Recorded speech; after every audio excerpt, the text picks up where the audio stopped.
Hello and welcome दोस्तों। आज की इस वीडियो में हम बात करने वाले हैं निफ्टी में आज देखें तो हैवी गिरावट आई है। निफ्टी में अभी 1% के आसपास गिरावट आई है, उससे ज्यादा ही है। निफ्टी करीब 263 पॉइंट की एक हैवी गिरावट आई है। एक और मिड कैप स्मॉल कैप वो तो सिर्फ कोलैप्स ही कर गया, उसमें 2% की गिरावट आई है मिड कैप में और स्मॉल कैप में, निफ्टी स्मॉल कैप 100 में। तो इसके पीछे का क्या कारण है, इन सब सारी चीजों को हम समझेंगे।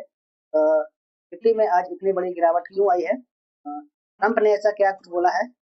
क्या फिर से टैरिफ लगने वाले हैं इंडिया पे? तो इस वजह से ऐसा हुआ है। वीडियो को शुरू करने से पहले आप इस चैनल को सब्सक्राइब और वीडियो को लाइक कर दें। देखिए, ट्रंप ने बोला था कि जो भी देश हैं जो रूस से ऑयल सस्ते में खरीद करके बेचते हैं, उन पे हम टैरिफ लगाने वाले हैं। ये करीब 5 तारीख को बोला गया था ट्रंप के द्वारा। लेकिन 7 तारीख को क्या हुआ कि वहां की जो यूएस सीनेटर्स है, लिंडसे ग्राहम, उन्होंने बोला कि अ, उन्होंने ये कंफर्म कर अनाउंसमेंट किया कि जो भी देश है उन पे अ, जो बिल आने वाला है, बाई पार्टीशन जो बाई पार्टीशन होगा बिल, वो टैरिफ के ऊपर होगा।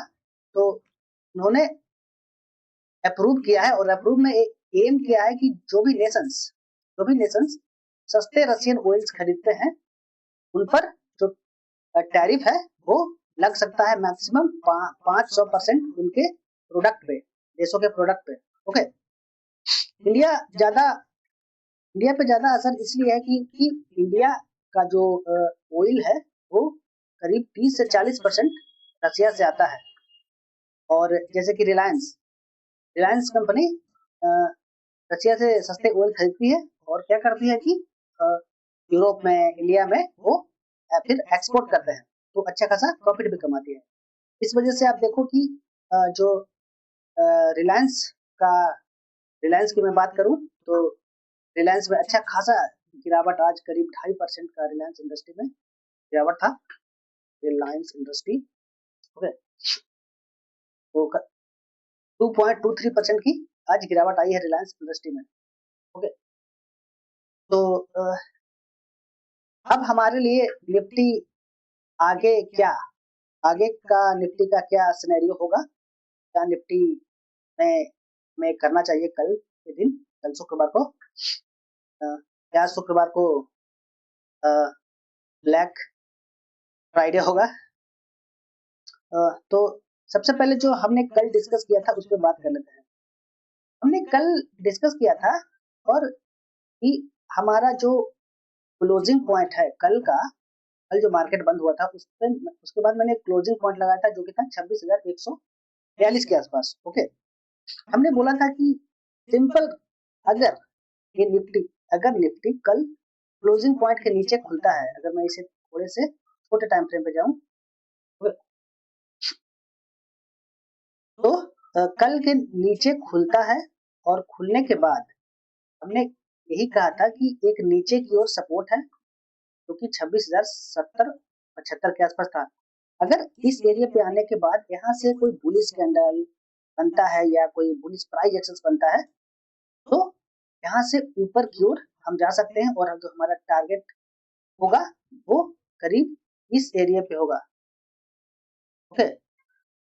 26,200 के आसपास होगा, क्योंकि 26,200 पे एक हैवी रेसिस्टेंट है और 26,200 को बार बार कोशिश कर रहा था ब्रेक करने के लिए, पर ये ब्रेक नहीं किया। तो न्यूज आई और न्यूज की वजह से पैनिक सेलिंग भी हुआ निफ्टी में। और अगर मैं आज बात करूं तो अभी मैंने जो लेवल्स लगाया था 25,850-60 के आसपास, अभी वहां पे आकर के बंद हुआ है। तो कल के लिए क्या होगा, मैं इसे लंबे टाइम फ्रेम पे जाता हूँ। तो मैं देखूं तो नीचे अब बचा है एक सपोर्ट एरिया, तो 25,700 के आसपास एक सपोर्ट एरिया है। तो अगर मैं यहाँ से देखूं तो करीब अ, कितने पॉइंट है नीचे बचा हुआ? 100-150 के आसपास पॉइंट है। मेरा व्यू कल के लिए क्या होगा?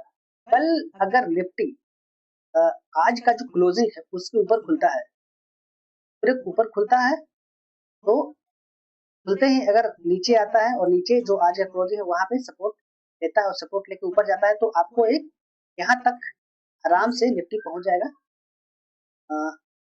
इस एरिया पे। ओके,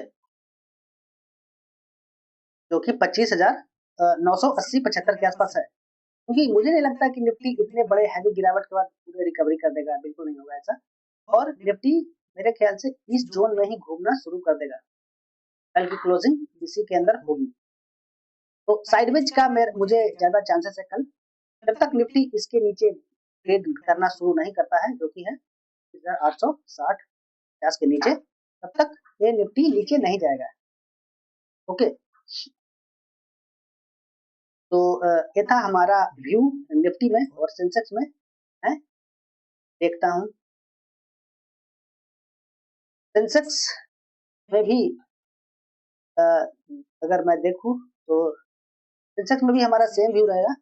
अगर सेंसेक्स कल आज के क्लोजिंग के ऊपर खुलता है तो इस जोन में ही घूमना शुरू कर देगा। ओके, तो मैं एक बॉक्स बना दे रहा हूँ, इस बॉक्स के अंदर ही रहेगा और जब तक इसके नीचे क्लोज, जब तक इसके नीचे नहीं जाता है निफ्टी, जो कि है आज का क्लोजिंग पॉइंट है 84,180 के आसपास, तब तक ये नीचे नहीं जाएगा।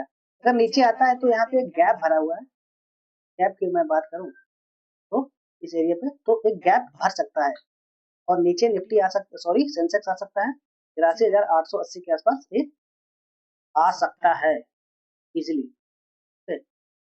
तो देखते हैं कल क्या होता है।